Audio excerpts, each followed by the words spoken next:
What if I told you that everything you think you know about gladiators is wrong? That most fights weren't to the death? That half of all gladiators were volunteers who chose the arena over ordinary life? That some became millionaires and sex symbols who retired peacefully? Here's the truth Hollywood won't tell you. Flamma, Rome's greatest gladiator, was offered freedom 4 times and refused it every single time. Why?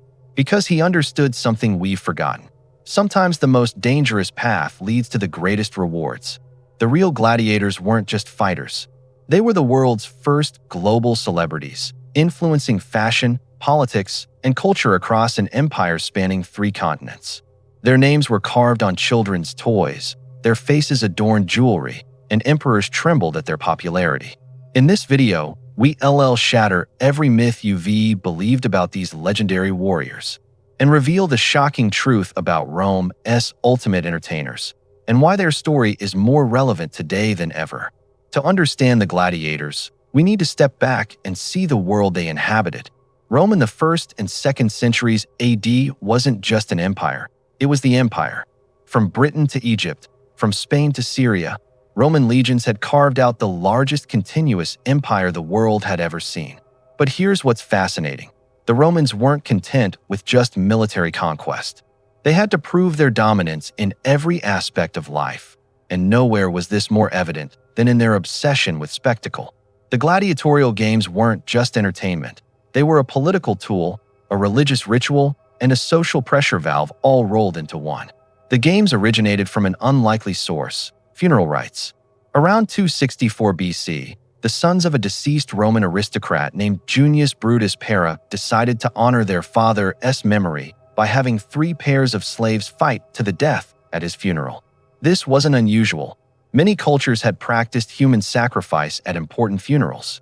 But something about these particular fights captured the Roman imagination. What started as a private funeral ceremony quickly evolved into public spectacle. Politicians discovered that sponsoring gladiatorial games was the fastest way to win popular support.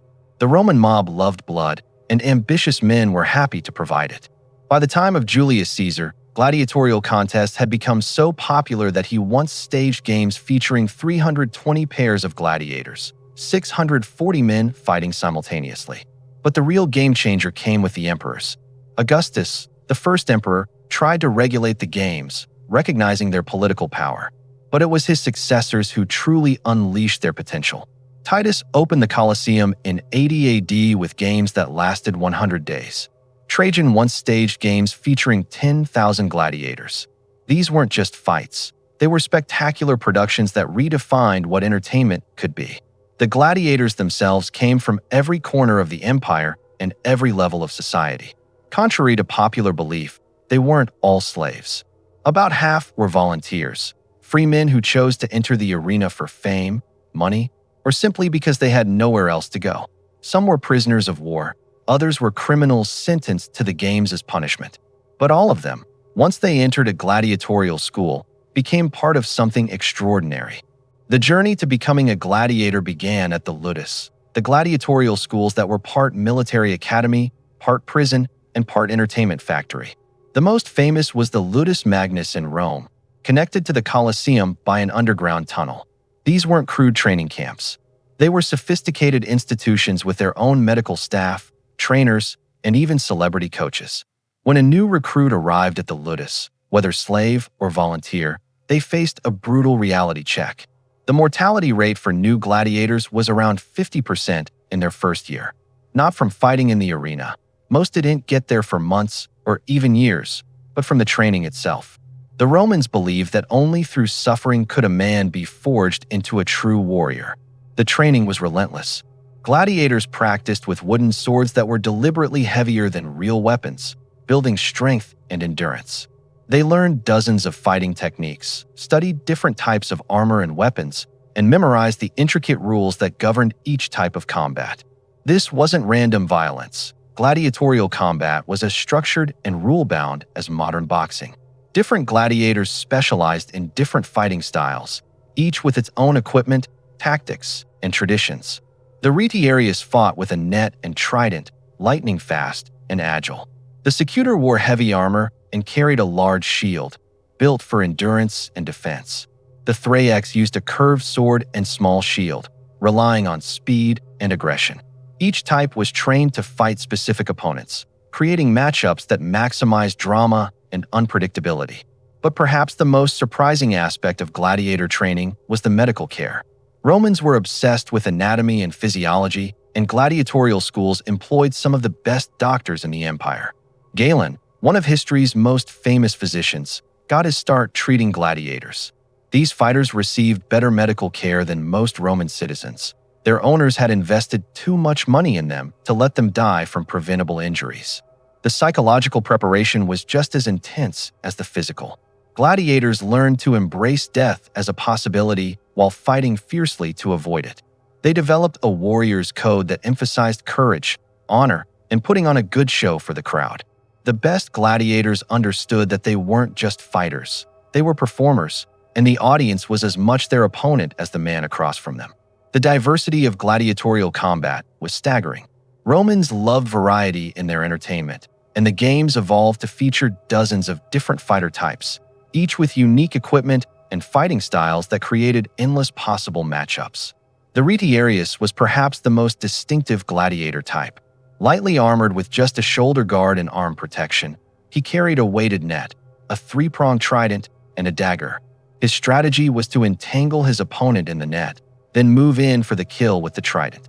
Retiarii were often mocked as fishmen because they fought like fishermen, but successful ones became crowd favorites for their speed and skill. Their traditional opponents were the secutors, chasers, who wore full helmets with tiny eye holes, large rectangular shields, and short swords. The secutor's job was to pursue the retiarius relentlessly, using his superior armor and staying power to wear down the lighter fighter. These matchups created natural drama, speed versus strength, agility versus endurance. The myrmilla was the classic gladiator, the one we picture when we think of these ancient fighters. Named after a type of fish, they wore distinctive helmets with large crests, carried rectangular shields, and fought with straight swords. They were often matched against Thraces, Thracian-style fighters with curved swords and small round shields. But the Romans didn't stop there. They created gladiator types based on every culture they'd conquered. Gallus gladiators fought in Gallic style, Samnites used weapons from southern Italy, and Hoplomachus fighters wielded Greek equipment. There were even mounted gladiators called equites who fought on horseback, and Essiderii who battled from British-style war chariots. Some of the most spectacular fights involved exotic combinations. Women gladiators, called gladiatrices, sometimes fought against dwarfs or even wild animals. Criminals might be forced to fight as Noxii, condemned fighters with minimal training and equipment, essentially sent into the arena to die for the crowd's amusement.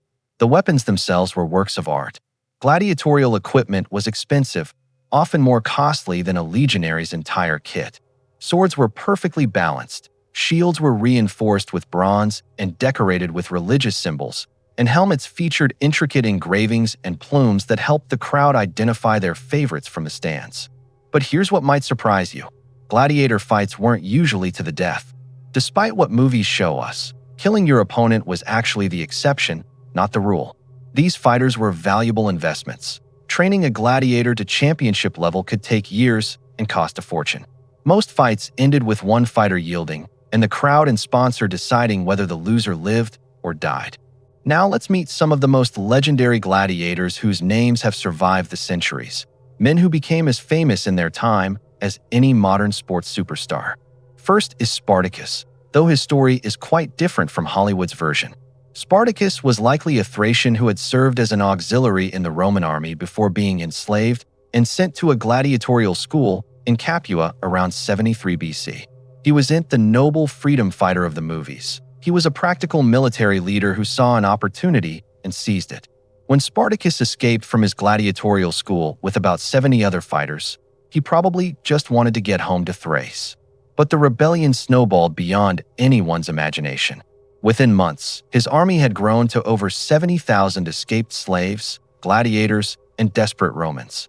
For 2 years, this gladiator-turned-general defeated Roman legions and terrorized the countryside. What made Spartacus so dangerous wasn't just his military skill. It was his understanding of Roman tactics and psychology. He knew how Romans fought, how they thought, and how to exploit their weaknesses. His rebellion became Rome's worst nightmare. Their own military training turned against them by someone who understood the system from the inside. Then there's Flamma, whose name means flame. Unlike Spartacus, Flamma chose to remain a gladiator even when offered freedom multiple times.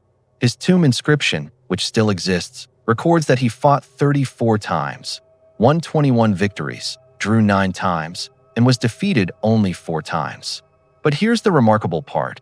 He was offered the rudis, the wooden sword that symbolized freedom, for different times, and each time he refused it. Why would a successful gladiator choose to remain enslaved? Flamma had become a star. He had fans who knew his name, sponsors who paid fortunes to see him fight, and a lifestyle that, while dangerous, offered fame and respect that he could never achieve as a free man. He understood something profound about celebrity culture. Sometimes the cage is also the stage. Carpophorus wasn't technically a gladiator. He was a bestiarius, a beast fighter who specialized in hunting wild animals in the arena. But his exploits became legendary across the empire.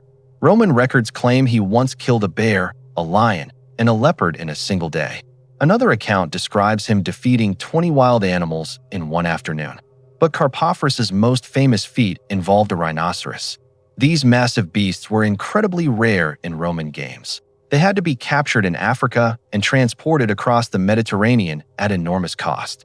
When one was brought to Rome for the games, it was considered unconquerable.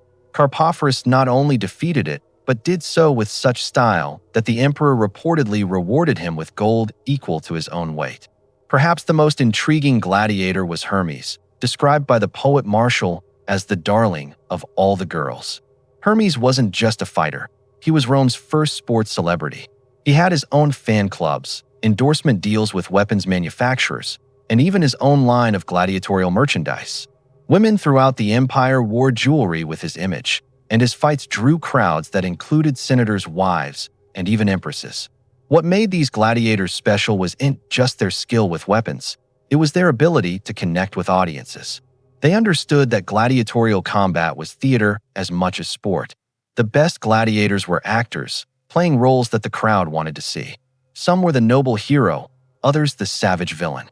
Some specialized in dramatic comebacks, others in spectacular finishing moves. The gladiatorial games weren't just entertainment. They were big business, perhaps the most lucrative industry in the Roman Empire after taxation and slavery. The economics behind these spectacles reveal a sophisticated system that supported thousands of professionals and generated massive wealth for those who understood how to exploit it. At the top of this pyramid were the editors, the sponsors who financed the games. These were usually wealthy politicians seeking public support, though emperors gradually monopolized the largest spectacles.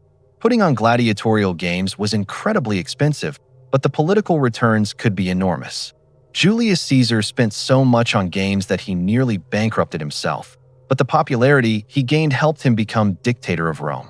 The costs were staggering by ancient standards. A single day of games in the Colosseum could cost more than a year's salary for 1,000 workers. Top gladiators commanded appearance fees equivalent to millions of dollars in today's money. Exotic animals had to be captured, transported, and maintained at enormous expense. The logistics alone required armies of administrators, animal handlers, doctors, trainers, and maintenance crews. But the profits could be even more spectacular. Betting on gladiatorial games was massive throughout the empire. Wealthy Romans would wager fortunes on their favorite fighters, and the betting syndicates that managed these operations became incredibly powerful. Some historians believe that gladiatorial betting generated more revenue than all other forms of Roman commerce combined. The gladiators themselves existed in a strange economic category. Technically slaves or bound volunteers, they could still accumulate prize money and gifts from fans. Successful gladiators lived better than most free Romans. They had private rooms, personal servants, and access to the best medical care in the empire. Some became wealthy enough to buy their own freedom and start their own gladiatorial schools. The Lanisti, the men who owned and operated gladiatorial schools, were among the richest people in Rome. They bought, trained, and rented out gladiators like a modern sports franchise manages athletes. The best Lanisti had networks that spanned the entire empire, trading fighters and arranging matches across thousands of miles. But perhaps the most surprising aspect of the gladiatorial economy was its role in Roman social mobility. For slaves and the desperately poor, the arena offered something the rigid Roman class system rarely provided: a chance to become famous and wealthy through personal achievement. Gladiators could transcend their origins in a way that was impossible in almost any other profession. The games also created an entire secondary economy. Vendors sold food, drinks, and souvenirs outside the amphitheaters. Artisans crafted gladiatorial figurines, lamps, and jewelry. Poets wrote about famous fighters, artists painted their portraits, and musicians composed songs celebrating their victories. Entire neighborhoods in Rome existed solely to support the gladiatorial industry. To truly understand the gladiators, we need to experience what it was like to watch them perform in the most famous arena of all, the Colosseum. This wasn't just a building. It was a masterpiece of engineering and entertainment technology that wouldn't be surpassed for over a millennium. The Colosseum could hold at least 50,000 spectators, possibly as many as 80,000. Getting that many people into and out of the building safely required innovations that modern stadium designers still study. The Romans created a system of numbered entrances, designated seating sections, and exit ramps that could empty the entire building in less than 10 minutes. But the real magic happened below the arena floor. The hypogeum was a complex underground system of tunnels, chambers, and elevators that allowed for spectacular theatrical effects. Animals, gladiators, and props could appear anywhere on the arena floor through hidden trapdoors. The Romans even figured out how to flood the arena for mock naval battles, then drain it and have gladiators fighting on the same spot within hours. The seating arrangement reflected Roman society's rigid hierarchy. The emperor and his family sat in the imperial box at ground level, with the best view of the action. Senators occupied the front rows, followed by wealthy citizens, then common Romans, and finally slaves and foreigners in the highest reaches of the building. But here's what's fascinating. During the games, these social barriers partially dissolved. A slave cheering for the right gladiator could find himself sitting next to a senator who shared his enthusiasm. The crowd was as much a part of the show as the gladiators themselves. Romans developed an elaborate system of gestures to communicate their wishes. The famous thumbs up or thumbs down is probably a Hollywood invention. Ancient sources suggest the crowd used more complex signals, possibly including covering the thumb with other fingers or pointing it in different directions. But the crowd's power went beyond simple gestures. They could literally determine life and death. When a gladiator was defeated but still alive, the crowd's reaction influenced whether he lived or died. A fighter who had performed courageously might be spared even in defeat, while one who showed cowardice could be condemned even if he won. The Romans believed the crowd represented the will of the people, and even emperors rarely overruled a unanimous verdict. The sensory experience was overwhelming. The roar of 50,000 voices could be heard miles away. The smell of blood, sweat, and animal waste mixed with perfumes that officials sprayed throughout the building. The Romans burned incense and scattered flower petals to mask the odors, but contemporary accounts suggest the arena still had a distinctive smell that spectators associated with excitement and danger. Between fights, the crowd was entertained by musicians, acrobats, and comedians. Vendors circulated through the stands selling food, drinks, and souvenirs. The emperor or sponsor might throw gifts into the crowd: coins, food tokens, or even valuable items like jewelry or slaves. These intermissions were carefully orchestrated to maintain the crowd's energy and attention throughout day-long spectacles. One of the most surprising aspects of gladiatorial combat was the participation of women. Female gladiators, known as gladiatrices, were never as common as their male counterparts, but they existed throughout the imperial period and captured the Roman imagination in ways that reveal fascinating contradictions in ancient attitudes toward gender and violence. The earliest references to female gladiators appear in the 1st century AD. Initially, they were probably curiosities, wealthy women who fought for novelty rather than necessity. But as the games evolved, gladiatrices became more professional and skilled. Archaeological evidence from Pompeii includes a relief sculpture showing 2 female gladiators in combat, complete with their names, Amazon and Achillea. What's remarkable about this relief is that it shows these women weren't fighting to the death. The referee appears to be calling a draw, suggesting that even female gladiatorial combat followed the same rules and conventions as men's fights. These weren't desperate death matches, but skilled athletic competitions with professional standards and safety protocols. The Emperor Domitian was particularly fond of gladiatrices, often featuring them in his games. He once staged a spectacular nighttime battle between female gladiators and dwarfs, illuminated by torches throughout the arena. While this might sound exploitative to modern sensibilities, contemporary accounts suggest the crowd treated these fighters with the same respect and enthusiasm they showed male gladiators. But gladiatrices faced unique challenges. Roman society had complex attitudes toward women and violence. On one hand, Romans admired martial virtues and physical courage regardless of gender.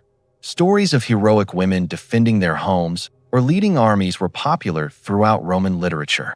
On the other hand, there was something transgressive about women choosing to fight for entertainment rather than necessity. The most famous gladiatrix was probably a woman named Mevia, mentioned by several Roman poets. She apparently specialized in hunting wild boars with a spear, performing topless in the arena. While some writers mocked her, others praised her courage and skill. Her career suggests that successful gladiatrices could achieve the same fame and wealth as male gladiators. Female gladiators came from the same backgrounds as men. Some were slaves, others were volunteers seeking fame or money. But for women, entering the arena meant giving up any chance of a conventional Roman life. Marriage, motherhood, and domestic respectability were impossible for gladiatrices.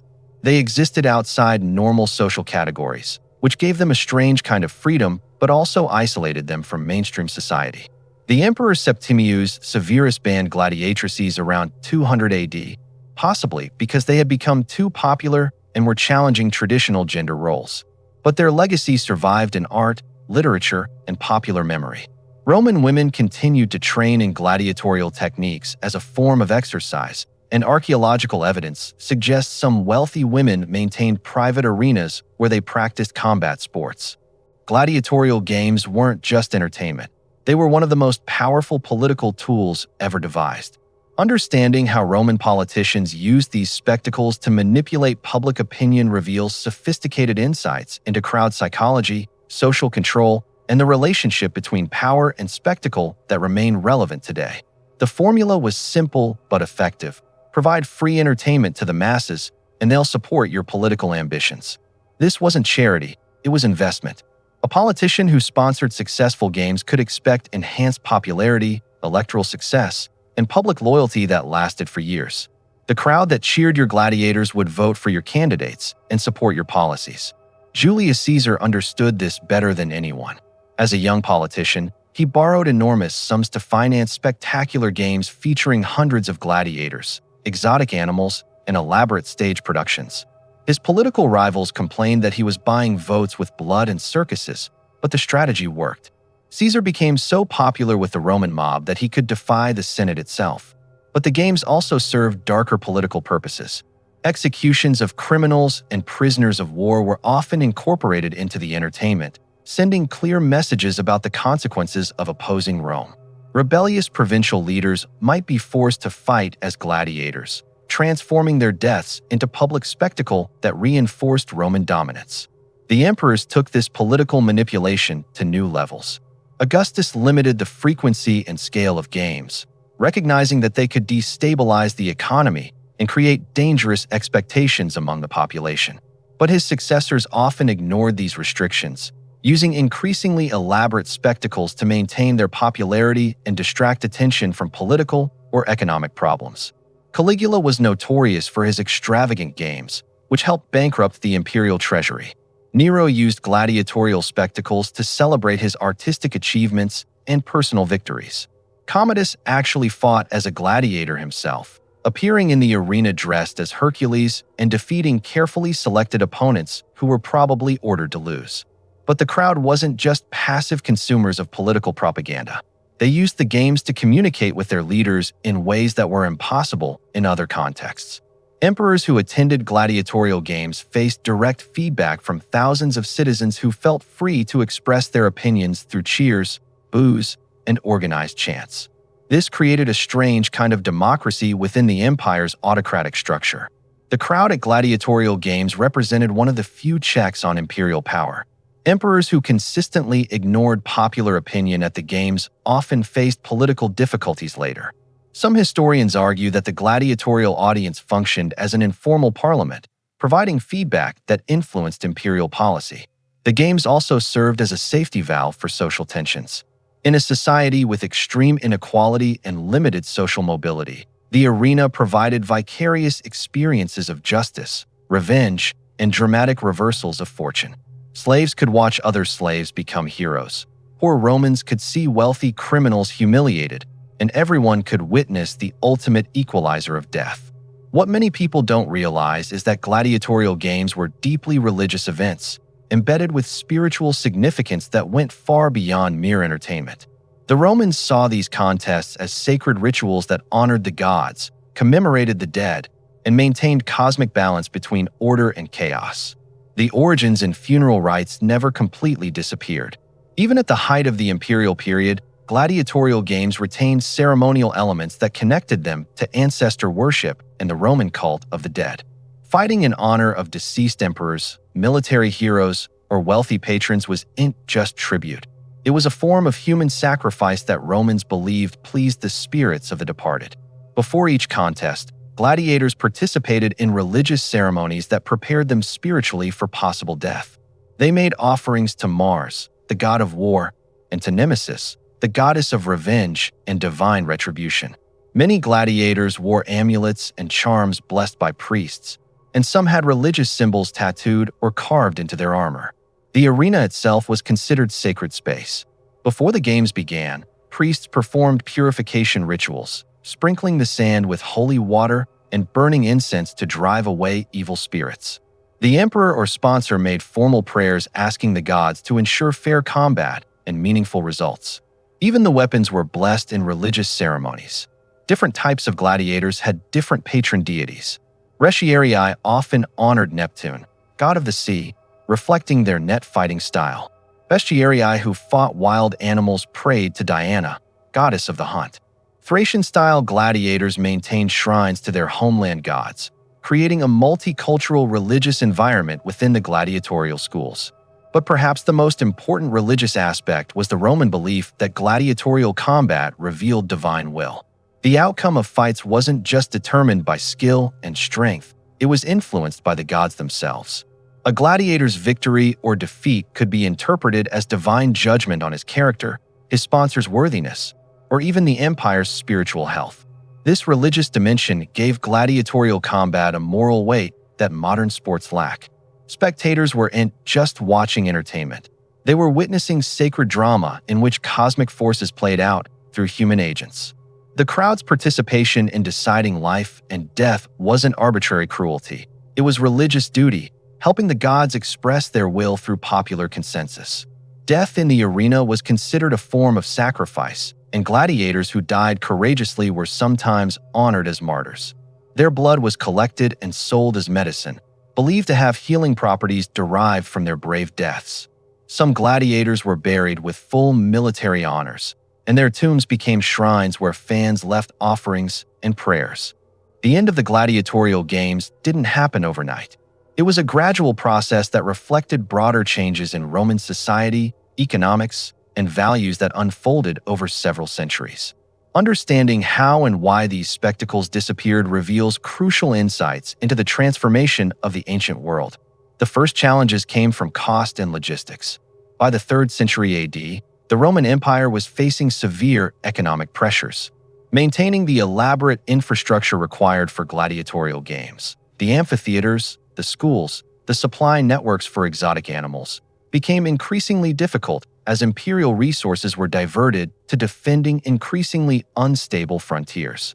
The quality of gladiators also declined as traditional sources of supply dried up. Rome's military expansion had slowed, providing fewer prisoners of war who could be trained as fighters. Economic disruption made it harder for poor Romans to volunteer for gladiatorial schools. The elaborate training programs that had produced legendary fighters became too expensive to maintain consistently.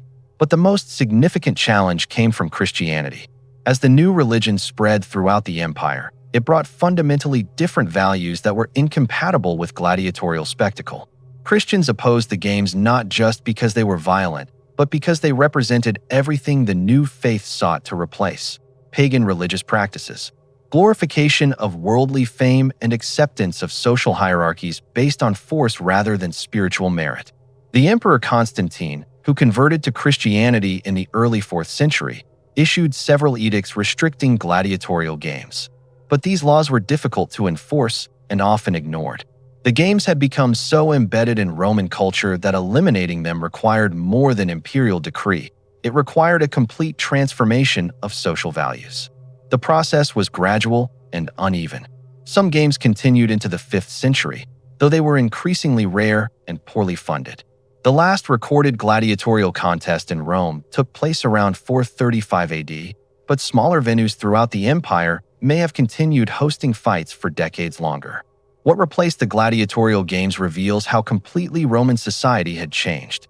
Chariot racing in the Circus Maximus remained popular much longer, partly because it didn't involve human death and could be reconciled with Christian values more easily. Public executions continued but lost their entertainment value and became purely punitive rather than spectacular. The physical infrastructure of the games gradually crumbled or was repurposed. The Colosseum became a fortress, then a quarry for building materials. Gladiatorial schools were converted into monasteries or demolished entirely.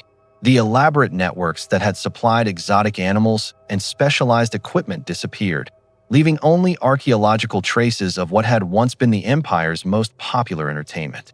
But the cultural impact persisted in unexpected ways.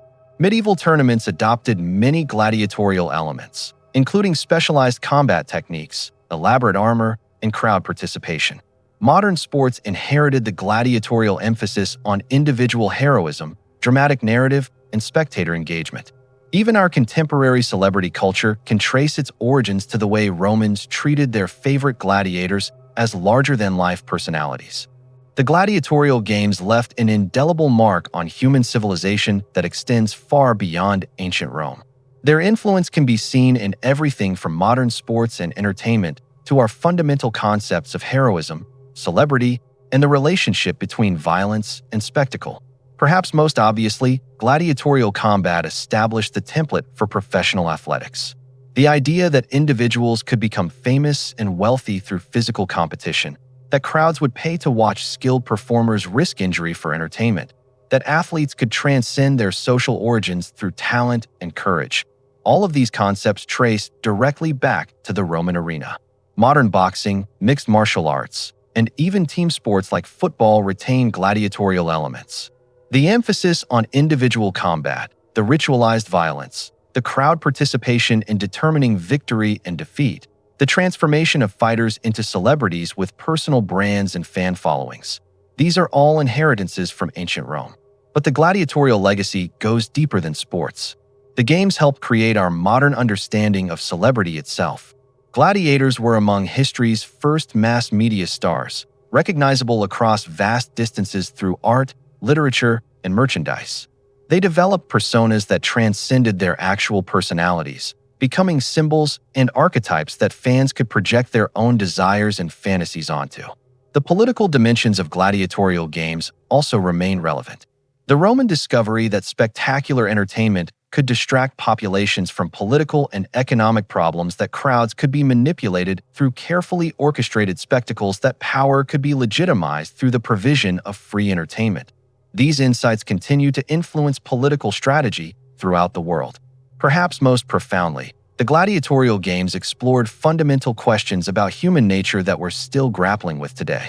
What is the relationship between civilization and violence?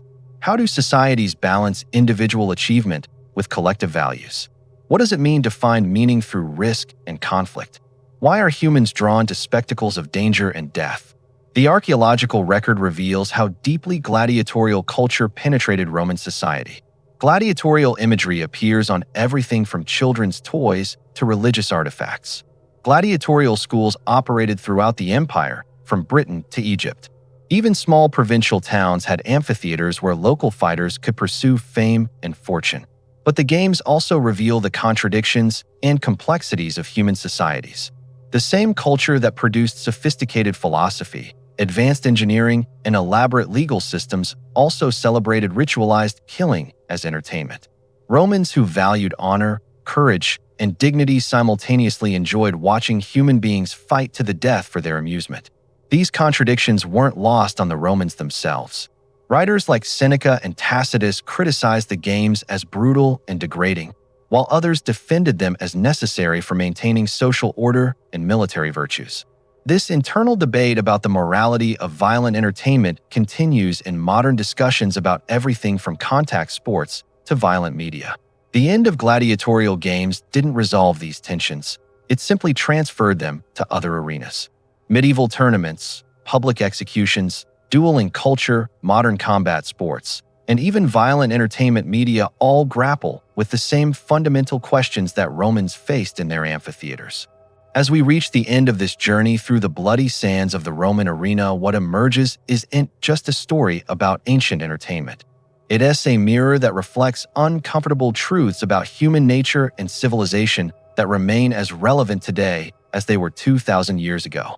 The real gladiators of Rome weren't the noble heroes or mindless killers that Hollywood has taught us to imagine.